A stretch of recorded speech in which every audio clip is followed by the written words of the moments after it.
नमस्कार, स्वागत है न्यूज 21 में। खबर टोंक से है। किसान महापंचायत के राष्ट्रीय अध्यक्ष रामपाल जाट के आह्वान पर टोंक जिले के 1120 गांव बंद रहेंगे। गोपालपुरा तेजाजी मंदिर में बैठक आयोजित कर गांव बंद के साथ साथ आस पड़ोस के गांव में जाकर किसानों को जागरूक करने का भी वादा किया।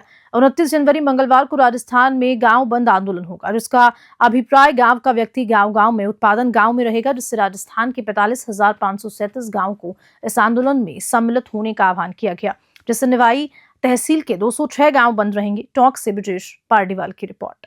डीग जिले में बरसों पुराना आंधी वाली बगीची धोलागढ़ देवी मंदिर इन दिनों नगर परिषद की लापरवाही का शिकार हो रहा है। काफी समय से हो रही मंदिर के चारों तरफ जलभराव की समस्या का प्रशासन ने अब तक कोई समाधान नहीं निकाला। जब कामा तहसील में मंदिरों की भूमियों पर कब्जे नहीं रुक पा रहे तो डीग जिले में तो मरघटों को कौन रोक सकता है। डीग से पंकज शर्मा की रिपोर्ट।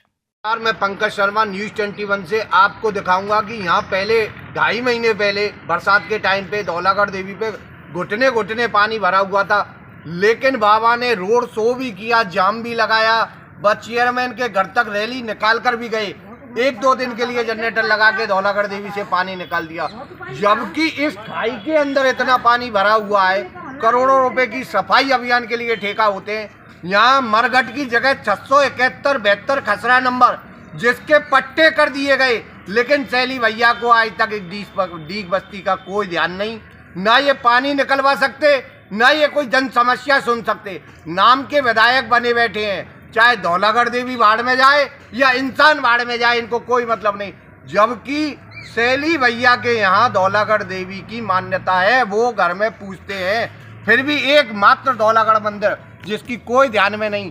अम्मा बताओ क्या कहना चाह रही हो आप इसके बारे में? सब भ्रष्टाचार चल रहा है, भ्रष्टाचार। सैली भैया के राज में दुख ही दुख पा रही है जनता, कोई सुख नहीं पाई। और गहलोत के राज में तो सुख पाए, और ये सैली भैया ने दुख ही दुख दे रखा बड़े बूढ़े को। पेंशन के बारे में, पानी के बारे में, नालीन के बारे में सब भरे पड़े, कोई भ्रष्टाचार रह रहा है। आपको पानी भरगो, वही पानी तो अंदर ही आएगा। कमर पानी तो पास मंदिर के, और घोटू घोटू पानी धौलागढ़ बाइया के मंदिर में, और घोटू घोटू और कमर कमर गोर पास भर रहा, कहाँ कर निकस के जा कहाँ मरे। हमारे तो सगरो घर आप बताओ, लखुआ मारो बड़ो बूढ़ो जो भी डूब गया पानी में, कितनी सी छोरी वो भी डूब गई। हमारी कोई सुनवाई नहीं, कोई सुनवाई ना है। कितनी खूब पूरा प्रशासन आगो, हाँ करवाएंगे, आपका इंतजाम करवाएंगे। मंदिर कैसे चटक गो चारों तरफ से, जो सगरो पानी के सगरो भर और सगरो चटक गो। हमारे घर घूरे सब गिर गए, कछु भी तो ना रहे। देख ले तू को आके देखो, पानी भरो और ये सब पानी भरो। आप देख सकते हो एकमात्र धौलागढ़ मंदिर जिसमें पानी की समस्या 2 महीने पहले रही थी। बाबा कम से कम 10 दिन रोता हुआ डोला, लेकिन बाबा की कोई सुनवाई नहीं। मंदिर में पानी भरे या जनता के घरों में पानी। अधिकारी आज भी गर्मियों में एसी में बैठते हैं, सर्दियों में गर्म कूलरों में बैठे रहते हैं, लेकिन जनता की समस्या का कोई समाधान नहीं। बस्सी के होली एंजल्स एकेडमी के छात्रों ने इसरो द्वारा जयपुर की एक निजी यूनिवर्सिटी में आयोजित स्पेस साइंस प्रदर्शनी में हिस्सा लिया, जहां उन्होंने क्विज प्रतियोगिता और विभिन्न गतिविधियों में हिस्सा लिया। बता दें कि छात्रों ने चंद्रयान सैटेलाइट और रॉकेट लॉन्च गतिविधि के बारे में जानने में बहुत रुचि दिखाई। प्रदर्शनी में छात्र छात्राओं ने इसरो के वैज्ञानिकों से स्पेस साइंस एवं रॉकेट लॉन्च से संबंधित प्रश्न पूछे। प्रधानाचार्य प्रशांत कुमार शर्मा ने बताया कि प्रदर्शनी में भाग लेने वाले छात्रों को प्रमाण पत्र और पुरस्कार प्रदान किए गए हैं। बस्सी से आरपी मीणा की report. Jaipur Agra national highway पर लखनपुरा थाना क्षेत्र के गांव गादोली मोड़ के पास खराब हालत में खड़े ट्रक में पीछे से स्लीपर कोच बस घुस गई। इस हादसे में बस में सवार 2 दर्जन से लोग ज्यादा घायल हो गए। सूचना पर लखनपुर थाना प्रभारी शैलेंद्र सिंह मयजाब तक के मौके पर पहुंचे। एम्बुलेंस के माध्यम से घायलों को नदबई और भरतपुर पहुंचाया गया। बस में 40 से ज्यादा सवारियां बैठी हुई थी। पुलिस ने बस और ट्रक को अपने कब्जे में ले लिया। ये स्लीपर कोच जयपुर से आगरा होती हुई धौलपुर जा रही थी। घायलों में अधिकांश आगरा और धौलपुर के निवासी हैं। हलाना से सोहन सिंह योगी की रिपोर्ट।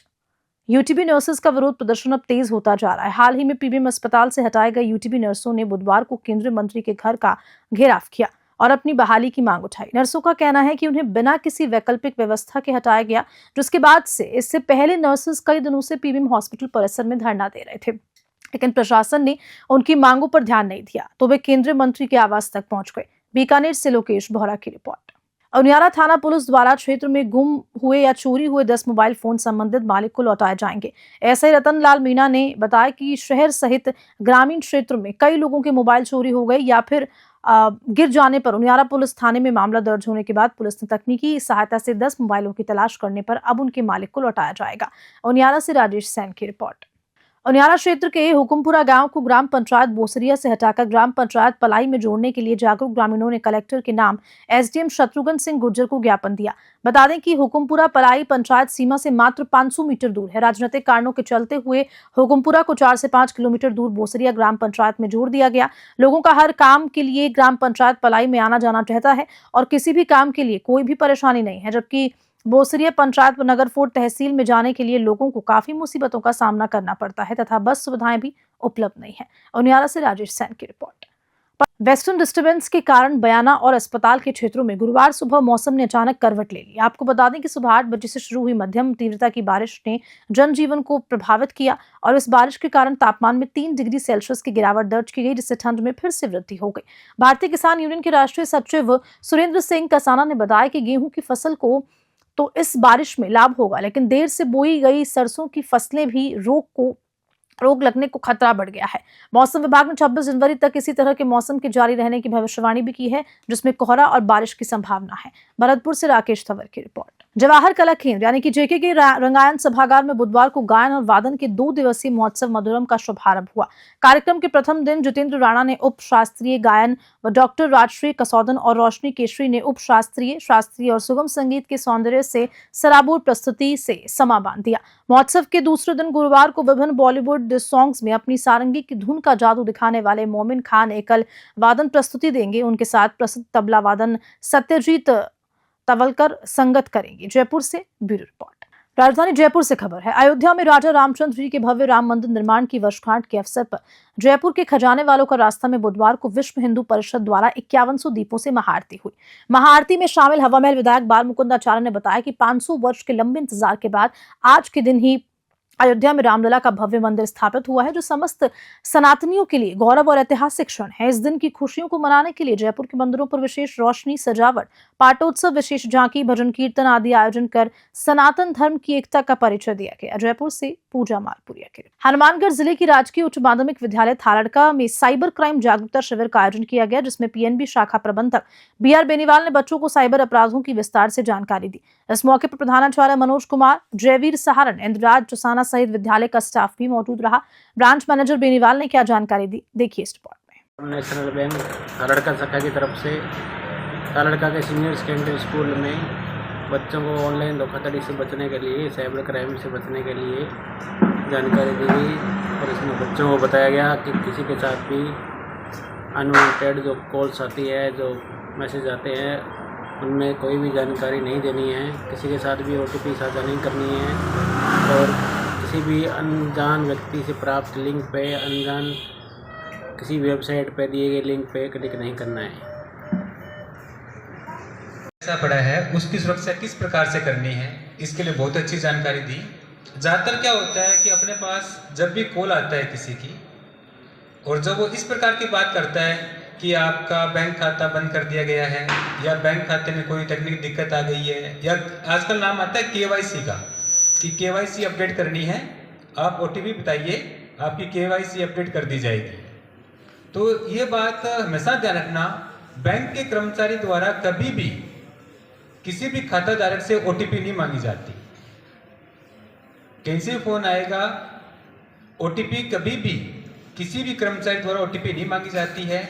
अगर KYC अपडेट करवानी होगी तो बैंक के द्वारा या तो ये कहा जाएगा कि आप ब्रांच में आइए, ब्रांच में आपकी KYC अपडेट कर दी जाएगी, या आप उनकी वेबसाइट पर जाकर जो ऑनलाइन बैंकिंग करते हैं, ऑनलाइन बैंकिंग के माध्यम से KYC अपडेट कर सकते हैं।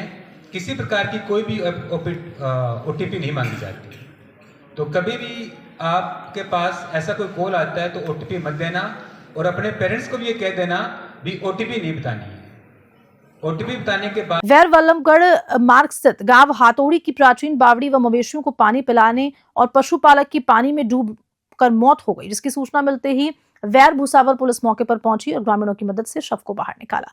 एसआई अनिल कुमार ने मामले पर क्या कुछ कहा, देखिए भरतपुर से सोहन सिंह योगी की रिपोर्ट में। आज सुबह करीब 8 बजे से जरिए टेलीफोन कंट्रोल रूम ने बताया कि ग्राम हाथौड़ी के कुंडा में कोई आदमी डूबकर मर गया है।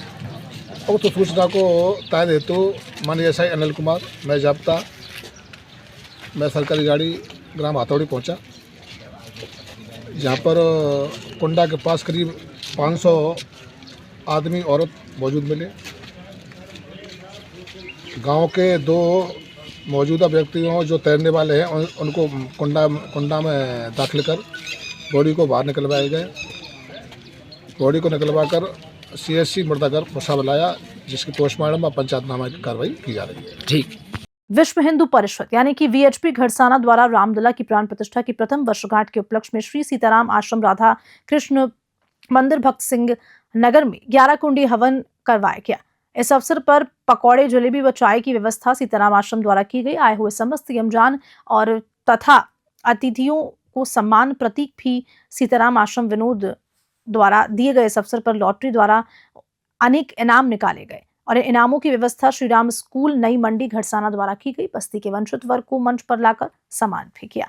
इस अवसर पर 22 जनवरी 2024 को जन्मेराम गुप्ता पुत्र सुमित गुप्ता को सम्मानित किया गया। और मदन गैदर ने बताया कि रामलला की प्राण प्रतिष्ठा के दिन जन्मेराम गुप्ता को राम का स्वरूप मानकर पुष्प भेंट किए गए। घड़साना निशान सतराना की रिपोर्ट और खबर के साथ बुलेटिन में। नमस्कार।